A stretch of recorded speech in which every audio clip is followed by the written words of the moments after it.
SIR একটা তুচ্ছ জিনিস, অতি সাধারণ একটা নৈমিত্তিক ঘটনা। 13 বার হয়েছে স্বাধীনতার পর। সবাইকে ধরে ধরে তাড়িয়ে দিল। ওপার বাংলা থেকে আসা উদ্বাস্তু হিন্দু, নমশূদ্র, মতুয়া আর বাকিরা মোল্লা। তোরা রাজনীতি করবি, দোকান খুলবি, মাংসটা বেচে ভোট বেচবি, তোদের ব্যবসাটা। এটা এসআইআর আগে দরকার ছিল। আমি 4 মাস আগে থেকে বলে গেছি যে ক্ষতি হবে হিন্দুদের এসআইআর। আর জ্ঞানেশ কুমার একটু লেটে বলে, সেই জন্য জ্ঞানেশ কুমারকে দড়ি ওই গাছে বেঁধে মারবে না বলেছে, গাছে বাঁধবে তার ফুল দিতে বলেছে। কে বলেছে? অভিষেক বন্দ্যোপাধ্যায়। বিজেপি দেখলেই ধরে মারবো, বের করে দেবো। আচ্ছা, বলেছে বলেছে প্রচুর নেতা মন্ত্রী। আর দিদি আর অভিষেক বললে বাকিরা বলবে না। দিদি বলবে 1, বাকিরা বলবে 4। মমতা ব্যানার্জি এসআইআর নামে উদ্বেগ তৈরি করতে চাইছে, আতঙ্ক তৈরি করাতে চাইছে, বিশেষ করে সংখ্যালঘুদের মনে। প্রথমে সরিয়ে দেবে, ভোটার তালিকা দেবে, তবে এনআরসি করে তাড়িয়ে দেবে। এই ভয়টা দেখাতে পারলে মুসলমানরা সবাই আবার দিদির গর্তে মানে ভোটে বাক্সে ঢুকে যাবে। শ্রমিক ভট্টাচার্য বলছে এসআইআর হবেই হবে। আমি বলছি এসআইআর হবে, পরীক্ষাটা হবে, পরীক্ষা শুনতে হবে, রেজাল্ট হবে না তো, কার্যকরী পরীক্ষা হবে না, টুকলি হবে তো। তারা তো কেউ সার্ভিস করে না, তাদের পেনশন লেটার নেই, তাদের ব্যাংকের অ্যাকাউন্ট নেই, যেগুলো উচ্চবর্ণের লোকদের আছে, ওই মুসলমানদের দুধের গাড়িদের নেই। এসআইআর বিভীষিকা নাকি সাধারণ মানুষ অহেতুক ভয়ে কাঁপছে? আর যদি সেটা হয়েই থাকে, তাহলে রাজ্যে এই আত্মহত্যার প্রবণতা বাড়ছে কেন?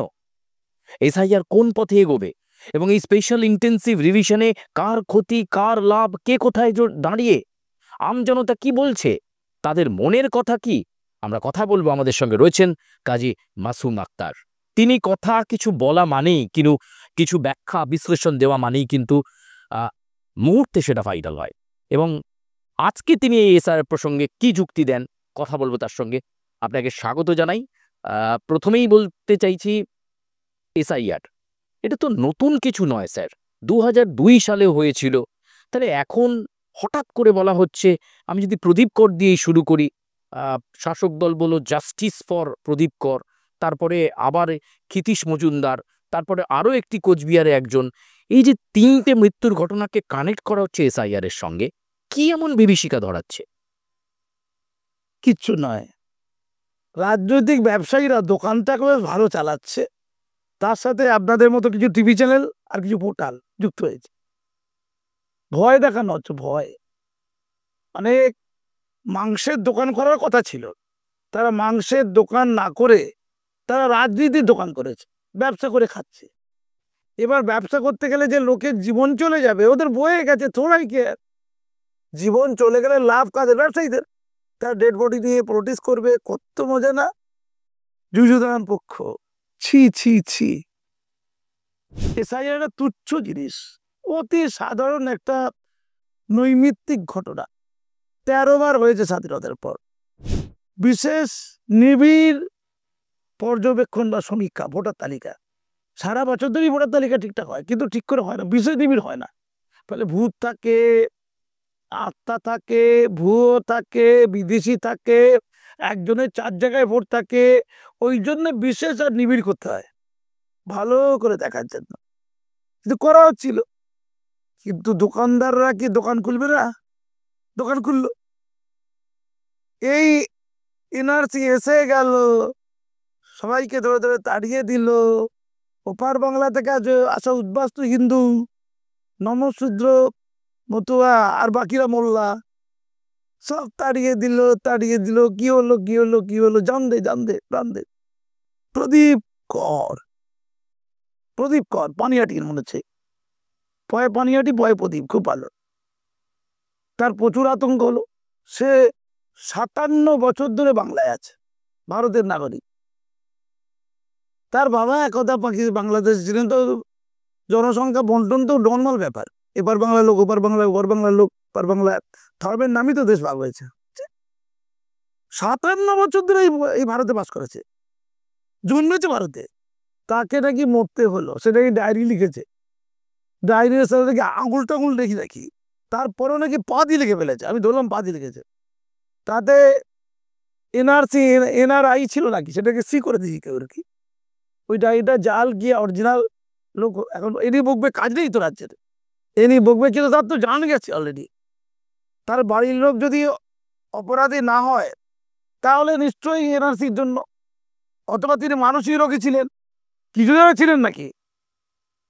তা আমার বক্তব্য, যদি কোনো কারণে আতঙ্কে জান যায়, তুমি আমার আতঙ্কে গেছি, সে মানসিক রোগী নয় বা অন্য কোনো কারণে আত্মহত্যা হয়নি, কোনো চালাকি করে ওই আত্মহত্যা করেছে, আর ওই এনআই মানে এসআই এর নামে চালিয়ে দিল বাড়ির লোক, এটাও হতে পারে। আবার এটা লিখিয়ে দিল কাউকে দিয়ে, অথবা রাজনীতি দোকানদারের কাছে এটা লিখে নে, আমার রাজনীতি লাভ, দোকানদার আছে না লিখে নিয়েছে, দেখা যায় সে তো লেখেই নেই, কিছু একটা হয়েছে, আমি ধরলাম তার খাতিরে, আতঙ্কে মারা গেছে, তাহলে কার বিরুদ্ধে এফআইআর করবো? এই আমার সামনে প্রচুর লোক দাঁড়িয়ে আছে, কার বিরুদ্ধে এফআইআরটা করতে হবে? এটা লোকের দাম গেল নাকি? তোরা রাজনীতি করবি, দোকান খুলবি, মাংসটা বেচে ভোট বেঁধবি, তোদের ব্যবসাটা, লোকগুলো তো মরলো, এর দায়িত্ব কে নেবে? শুধু তাই নয়, 95 বছর বয়স, বেচারির বাড়ি মেদিনীপুরে, গিয়েছিল ছোট মেয়ের কাছে বীরভূমে, ক্ষিতীশ মজুমদার, তারও নাকি 2002 সালে ভোটার তালিকার নাম নেই, প্রচুর উদ্বেগে ভুগছিল সব, কোথায় ছিল মানুষজন, বাড়ির লোকজন, 95 বছর নাম নেই, 95 ইয়ার্স ওল্ড, তার নাকি ভোটার তালিকায় 2002 সালে নাম নেই। ছোট মেয়ের বাড়িতে গলায় দড়ি দিয়ে ঝুলে পড়ে মারা গেছে, এটা গতকালকে খবর। আমি আগেই বলেছি প্রচুর লোকেরও আছে মারা যাবে, তাই মোল্লাকে মরতে হবে না, মোল্লাদের তো আগে বের করে দেবে। ও বাবা, শেখ খাইরুল দিনহাটায় বাড়ি, কোচবিহারের দিনহাটায়, সে দামি কীটনাশক খেতে যা তাতেই মারা যায়, এখন মরেনি কিন্তু, সে এখন ভেন্টিলেশন আছে, যেহেতু পারে বলা যাবে, পাঞ্জা লড়ছে আর কি, লড়াই করে, দু জায়গায় লড়াই করবে না, পাঞ্জা লড়ছে মৃত্যুর সাথে। আমার প্রশ্ন অন্য জায়গায়, হচ্ছে তা কি এমনই চলবে? পাগলামিটা চলবে? এসআইআরটা করতে গিয়ে যদি কিছু ভূত ভোটারকে বের করে, মাননীয় তো বলেছিল, সেই তখন মা বল একদম ভেঙে চলে দিয়েছিল টেবিল চেয়ার, ছুঁড়ে দিয়েছিল কাগজ, কোটি কোটি নাকি বাংলাদেশি ভারতে ঢুকে গেছে। আচ্ছা, বাংলাদেশে ভারতে ঢুকেছে এটা কি বলুন তো?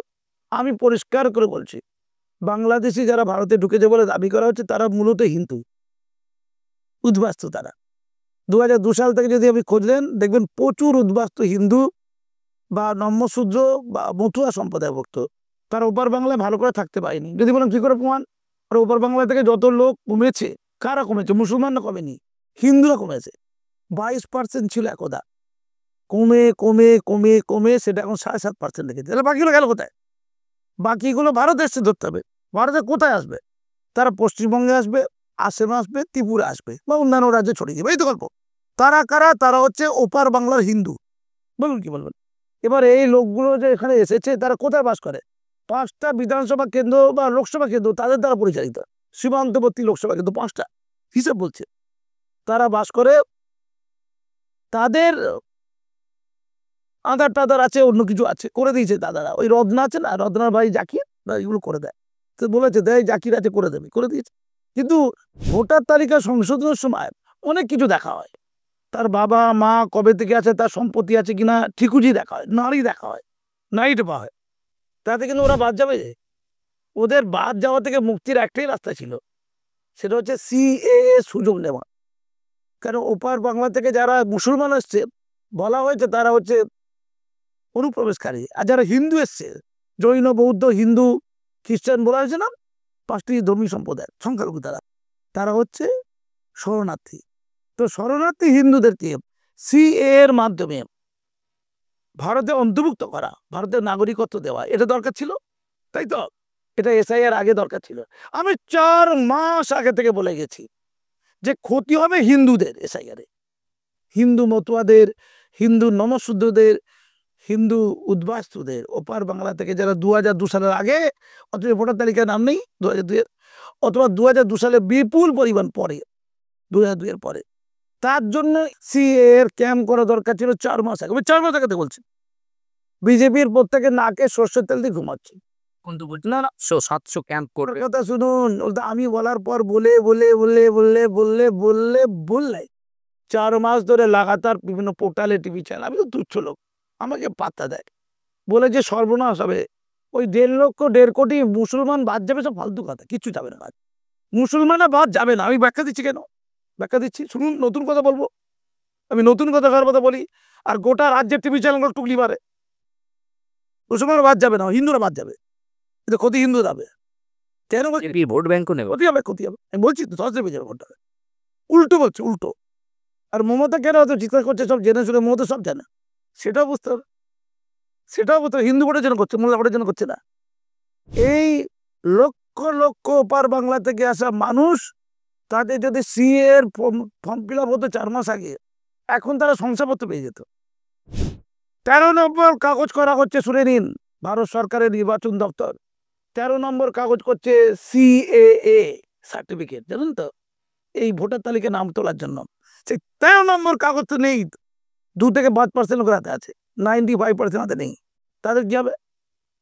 এখন বলা হচ্ছে 700 ক্যাম্প করবে, তো 4 মাস আগে করা হলো না কেন?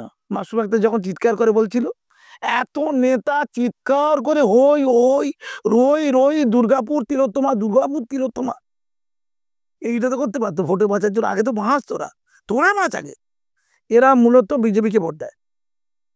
এবার এই লোকগুলোর ভোটার তালিকা থেকে নাম কাটা যাবে, ওদেরকে এখন 700টা ক্যাম্প করে ইমিডিয়েটলি ওদেরকে আবেদন করতে বলা আছে। আবেদন করার অনেকগুলো প্রসিডিউর আছে, আবেদন করলেই হবে না, আবেদনে বাদ যাবে, প্রচুর কাগজপত্র থাকতে হবে, তবে আবেদন করতে পারবে। কবে কাগজপত্র জড়ো হবে, কবে আবেদন হবে, তারপরে স্কুটিনি হবে, তারপরে চ্যালেঞ্জ হবে, তারপরে সার্টিফিকেট, বিষয়টা 5-6 মাসের খেল। এসআইআর 5-6 মাস থাকবে না, তার আগে কেটে পড়বে 1 মাসে। আমি বলছি, ওরা বলছে ঠিক আছে তোমরা আবেদন করে দাও, বিজেপির বুদ্ধি দাও, আবেদন করে দাও, তারপরে তোমাদের সার্টিফিকেট শংসাপত্র এর মধ্যে হয়ে যাবে, হয়ে গেলে ভালো। না হলে এপার বাংলায় যারা বাস করছে, যারা বিজেপি করে, তারা কি করবে জানেন? তাদের কিছু কিছু লোককে করিয়ে দেবে। কে করিয়ে দেবে? মমতা ব্যানার্জি করিয়ে দেবে, তাদেরকে তো ভয়টা দেখাচ্ছে। মমতা ব্যানার্জি বলে, দেখলে তোমাদের সিএ এর গল্প দিয়েছিল, এখন বিএলওকে বলে দিচ্ছে, বিএলওকে তোমাদেরকে যাতে করে ভোটার লিস্টে নাম তোলে, কিছু নাম তুলে দেবে, তার বিজেপিকে ভোট দেবে না, তার তৃণমূলকে ভোট দেবে, ক্লিয়ার, কারণ মমতা করিয়ে দিয়েছ, ভালো করে বোঝুন। আর দ্বিতীয় মোল্লা, মমতার মূল উদ্দেশ্য কি? এসআইআর নামে কিছু ওই দলিত, কিছু নামশূদ্র, কিছু মতুয়াদেরকে ভয় দেখানো, যে এনআরসি করে তাড়িয়ে দেবে, মানে তোমার নাগরিক নয় তো, তাড়িয়ে দেবে। কারণ আধার তো পরিচয়পত্র, আধারের সাথে যে কোনো একটা কাগজ দেখাতে হবে, যে কোনো 11টা, আরো 11 দফা কাগজ আছে, তার মধ্যে 12 দফা হলো সিএ সার্টিফিকেট যুক্ত হলো, আর কি এই রিসেন্ট কালকে গতকালকে যুক্ত হয়েছে, শুনেছেন নিশ্চয়ই। এবার যুক্ত হওয়ার কথা ছিল, আমি তো চিৎকার করে প্রথমে বলেছি সিএ সার্টিফিকেট হবে না কেন, অনেক পরে নির্বাচন কমিশনের মাথায় ঢুকেছে, এরা লেটে বোঝে একটু আর কি। মাসুম আক্তার অনেক আগে বোঝে, আর জ্ঞানেশ কুমার একটু লেটে বোঝে, সেই জন্য জ্ঞানেশ কুমারকে দড়ি ওই গাছে বেঁধে মারবে না বলেছে, গাছে বাঁধবে, তার ফুল দিতে বলেছে। কে বলেছে? অভিষেক বন্দ্যোপাধ্যায়। আর মনোজ আগরওয়াল, তাকে বেড়ে খেলতে ভালো করেছে কে? মমতা ব্যানার্জি। বেড়ে খেলবে না, যদি বেড়ে খেলো, ও নাকি চোরচিটিং বাজ, ও নাকি দুর্নীতিগ্রস্ত, ও দুর্নীতি ধরিয়ে দেবে, আর না হলে ধরিয়ে দেবে না, মমতা বলে দিয়েছে, বলা তো হয়ে গেছে। তারপর তো সবাই বলছে রক্তগঙ্গা পাইয়ে দেবো, ইয়ে করে দেবো, জ্বালিয়ে দেবো, পুড়িয়ে দেবো, বিজেপি দেখলেই ধরে মারবো, বের করে দেবো। আচ্ছা, বলেছে বলেছে প্রচুর নেই, তেমন আর দিদি দিদি আর অভিষেক বললে বাকিরা বলবে না, দিদি বলবে 1, বাকিরা বলবে 4, রাজা যত বলবে তার সঙ্গী সাথে তার চেয়ে বেশি বলবে, এটা কমন কথা। এখন মমতা ব্যানার্জি চাইছে নাকি, এটা ভালো করে বুঝিনি। মমতা ব্যানার্জি এসআইআর নামে উদ্বেগ তৈরি করতে চাইছে, আতঙ্ক তৈরি করাতে চাইছে, বিশেষ করে সংখ্যালঘুদের মনে। সংখ্যালঘু যে ভোটগুলো মমতার প্রতি তিতিবিরক্ত হয়ে, যে 7% বা 10% ভোট ছড়িয়ে আছে, যারা কংগ্রেসকে দিয়ে দিতে পারে ভোট, যারা সিপিএমকে দিয়ে দিতে পারে, আইএসএফকে দিয়ে দিতে পারে, আবার বিজেপি যদি কোনো প্রকল্প প্রকরণ নেয়, যেমন কেজরিওয়ালের মুসলিম ভোটটা চলে গিয়েছিল দিল্লিতে বিজেপির হাতে, যেমন সাহারানপুরে মুসলমান লোকসভা বিধানসভা কেন্দ্রে বিজেপি জিতেছে, মানে মুসলমানের বিজেপিকে ভোট দিয়ে, সাহারানপুর, ওই দেওবন্দ উত্তরপ্রদেশের মুসলমানদের মূল কেন্দ্র, যেটা গোটা ভারতবর্ষের শিক্ষা দীক্ষার জায়গা, তাহলে মুসলমান ভোট যদি আবার তৃণমূল বিজেপিতে কিছু আছে, তাহলে এমন মুসলমানদের ভয় দেখাতে হবে যে তোদেরকে এসআইআর করে সরিয়ে দেবে রে, তারপর এনআরসি করে তাড়িয়ে দেবে রে, প্রথমে সরিয়ে দেবে ভোটার তালিকা থেকে, তবে এনআরসি করে তাড়িয়ে দেবে। এই ভয়টা দেখাতে পারলে মুসলমানরা সবাই আবার দিদির গর্তে মানে ভোটে বাক্সে ঢুকে যাবে। তাহলে আপনি বলছেন ভোট বাক্সে যাতে বলে দিই ভোট বাক্সে যাতে ঢুকে যায়, তার জন্য যাতে সিপিএমে না যায়, কংগ্রেসে না যায়, অন্য দলে না যায়, সেইটা শিরোধার্য করার জন্য দিদির ভয় দেখানো দরকার ছিল, সেই ভয়টা দেখাচ্ছে। আমি ভয়টার ক্ষেত্রে আরো ভয়ঙ্কর কথা বলি। আচ্ছা, আমি যে একটু আগে বললাম যে মুসলমানদের নাম তেমন কাটা যাবে না, কেন বললাম বলুন তো? অ্যাভারেজ মৃত ভোটারদের নাম কাটা যাবে, এটা নিশ্চিত, সেটা লক্ষ লক্ষ। কারণ কোনো কোনো বুথে 60-70টা করে মৃত ভোটার আছে, মৃতরা সবাই আছে। শ্রমিক ভট্টাচার্য বাড়ির লোকও নাকি আছে, শুনলাম নাকি, শ্রমিক ভট্টাচার্য বিজেপির রাজ্য সভাপতি।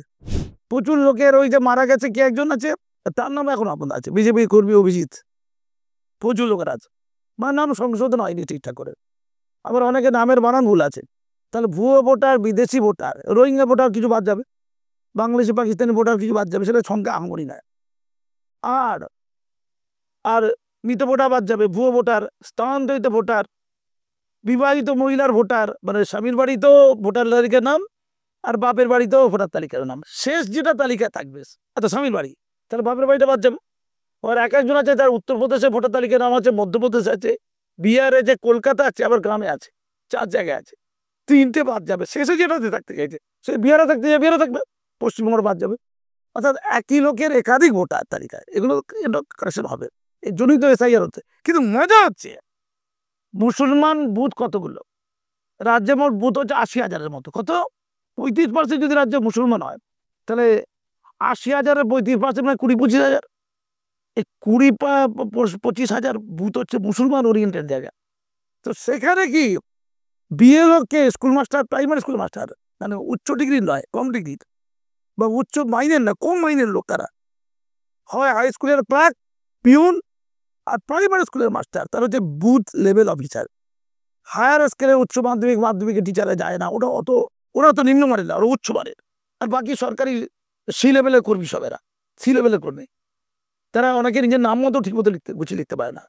হ্যাঁ, তারা হচ্ছে বিএলও, তারা গুছিয়ে লিখতে পারে না, এতটা লেখাপড়া তারা খারাপ, তারা হচ্ছে বিএলও, ভয় কুতকুত করে। এবার ধরুন একটা বিএলও, সে গেল, তার বিএলওদের ডিউটি কথা পড়ছে, তার যেখানে বাড়ি সেখানে পড়ছে। মজা দেখুন, সে কাজ করা হয়তো কলকাতা, আর তার বাড়ি ধরুন সুন্দরবনে, তাকে সুন্দরবনে ওখানে বিএলও হতে হবে। সুন্দরবনে গেল, সুন্দরবনে তার নাম ধরুন শ্যামল ভট্টাচার্য, তার নাম ধরুন, বা শ্যামল মণ্ডল। ভট্টাচার্যরা ওখানে থাকে না, সব মণ্ডল থাকে। গেল, যাবার পরে মুসলমান পলাতে তার দায়িত্ব পড়লো, ডিউটি পড়লো। কলি মিয়া, সলি মিয়া, সাজান মিয়া, শওকাত মিয়ার বসে আছে। সে এলো, তার সাথে এলো কে? তৃণমূলের গুন্ডা, মানে বুথ লেভেল এজেন্ট, মানে প্রত্যেক পার্টির একজন করে বুথ লেভেল এজেন্ট যাবে। অর্থাৎ 80,000 যে বুথ আছে, 80,000টা তৃণমূলের বুথ লেভেল এজেন্ট চাই, বিজেপির 80,000 বুথ লেভেল এজেন্ট চাই। বিজেপির 80,000 বুথ লেভেল এজেন্ট আছে? ওটাই তো আছে, বুথ লেভেল এজেন্টকে প্রতিবাদ করবে না, ওরা কাগজ জাল, ভুলভাল বলবে তো, দেখা লোক নেই। এবার গেল বিএলওকে বললো, ওই যে একটা জন্ম সার্টিফিকেট, ওই যে জাল দেখতে পাচ্ছি, জাল বলতো, ওটাকে বলো ভালো বল, নাহলে এই তোর তো 2টো মেয়ে শুনি, যে তোর একটা বউ আছে, সুন্দরী বউ, যেটা অনুমতি করেছিল দিয়ে, সুন্দরী বউ না তোর, আর বাম্মা বুড়ো হয়েছে না, ডেড বডি পাওয়া যাবে, ধর্ষণ হয়ে যাবে, এই ধমকিটা দেবে। আচ্ছা, বিএলওরা কি করবে? কাপড়ে পেশাব করবে তো, টয়লেট করবে তো? বিএলও তখন কাপড়ে টয়লেট করছে, তো কি ন্যায়টা হবে? এবার ধরুন যে লোকটার কাগজপত্র ঠিক নেই, সে হচ্ছে রোহিঙ্গা, ধরুন মুসলিম রোহিঙ্গা, তার নাম রশিদ মিয়া। তো রশিদ মিয়াকে সে এখানকার ভোটার করে, রশিদ মিয়া অনেকগুলো মার্ডার করে, জানেন তো, অনেক খুন খারাপি, রাহাজারি, গুন্ডামি রশিদ মিয়াকে করানো, সে হচ্ছে রোহিঙ্গা মুসলমান। এবার শুভেন্দু অধিকারীকে বলছে আমি, এবার যে বিএলও গেল, তার সাথে আপনার দলের বিজেপির কেউ যাবে না। যদি বলে উদাহরণ দিন, আমি উদাহরণ দিয়ে দিচ্ছি। কলকাতা, আমি আর জেলার নাম বলবো না, একটা জেলার বিজেপি প্রেসিডেন্ট, কি বললেন, সে তার গ্রুপে লিখে পাঠিয়েছে, সেই লেখা চলে এসছে আমার কাছে, তার মন্ডল প্রেসিডেন্টকে বলেছে, জেলা প্রেসিডেন্ট নিচে মন্ডল প্রেসিডেন্ট থাকে, যে আপনারে বুথ লেভেল এজেন্ট শুধু হিন্দুর এলাকাতে যাবেন, মুসলমান এলাকায় বিজেপির কোনো লোক বুথ লেভেল এজেন্ট যাবে না, মার খেয়ে মরে যাবে। সে নিজেই নির্দেশ দিয়েছে, কে? জেলা প্রেসিডেন্ট। আমাকে কাগজ আছে, বিজেপি আমাকে চ্যালেঞ্জ করতে পারে, এটা কি তো বিজেপি? তাহলে কারা জেলার প্রেসিডেন্ট হচ্ছে বুঝুন, টাকা পয়সা দিকে জেলা প্রেসিডেন্ট হচ্ছে, আমি জানি না সব, এরা কারা রে ভাই? আমার কাছে তার স্ক্রিনশট আছে, সে লিখে পাঠাচ্ছে যে আপনারা কেবলমাত্র হিন্দু বুথ যেগুলো সেগুলোতে আপনারা যাবেন, আর মুসলিম বুথ যেগুলো, ওই মুসলিম প্রধান বুথ যেগুলো, আপনারা বিজেপির তরফ থেকে কেউ বুথ লেভেল এই হিসেবে যাবেন না। অত রকমার বিএলও গেল, তার সাথে তৃণমূলের গুন্ডা গেল, আর তার সাথে রশিদ মিয়া হচ্ছে রোহিঙ্গা, তার নাম এমটি হয়ে গেল কি করে? সব জাল কাগজ তৈরি আছে, এক গাদা জন্ম সার্টিফিকেট তৈরি হচ্ছে না, অন্যান্য কাগজ সব তৈরি হয়ে যাবে, জাল জাল জাল। এই জালটা ধরবে এটাকে বিএলও নাকি নির্বাচন কমিশন দিল্লি থেকে এসে ধরবে? নির্বাচন কমিশনেও কি দিল্লি থেকে এসে 80টা আর 80,000 বুথে যাবে দিন? সেই নির্বাচন কমিশনকে আগে তো বলে দিয়েছে জ্ঞানেশ কুমারকে যে গাছে বেঁধে রাখবো, তোমার বাবার কাগজপত্র দেখো, জন্ম সার্টিফিকেট, তোমার বাবা, তার বাবা, তার বাবা, তার বাবা, তার বাবা দেখাও। অভিষেক বন্দ্যোপাধ্যায় বলে দিয়েছে। জ্ঞানেশ কুমারকে এটা এফআইআর করতে পেরেছে? কিছু করতে পেরেছে? মুরদে খুলেছে, মুরদ। তাহলে যেখানে জ্ঞানেশ কুমার গোটা দেশের যে মনোজ আগরওয়াল্লা পাচ্ছে না, বিএলওদের কি ক্ষমতায়? বিএলও তো বলতে আমি কাজ করবো না, আমাকে অব্যাহতি দাও, তাতে বলছে তোদের দেখে দুর্বলকে মারবে। মানে নির্বাচন কমিশন সবলকে মারতে পারবে না, দুর্বলকে ধরে ধরে মারবে। হায় রে স্কুল মাস্টারদের ডাঙ্গায় বাঘ জলে খুবই।